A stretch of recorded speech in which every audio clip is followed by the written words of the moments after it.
क्या बवाल song release किया जा रहा है समर सिंह का वायरल म्यूजिक भोजपुरी चैनल से, जिस गाने का नाम है कमर के नीलामी। क्या गजब का ही बवाल गाना है। इस गाने को समर सिंह और सीपी राज ने गाया है। जो लिरिक्स है वो विक्की रोशन का है, म्यूज़िक रोशन सिंह का है। और इस गाने में आप सभी को समर सिंह के साथ एक एक्ट्रेस दिखने वाली है, नई एक्ट्रेस, जिनका नाम है वैशाली चौधरी चौधरी नाम है। और इस गाने को आप सबके बीच में 21 अक्टूबर सुबह 10 बजे रिलीज़ किया जा रहा है वायरल म्यूजिक भोजपुरी चैनल से।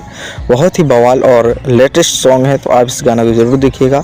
और हो सकता है टीजर आज रिलीज़ किया जाए, तो इस टीजर को भी ढेर सारा प्यार दीजिएगा। तब तक के लिए इतना ही, मिलते हैं किसी और नए अपडेट के साथ। तब तक के लिए बाय, जय हिंद, जय भोजपुरी।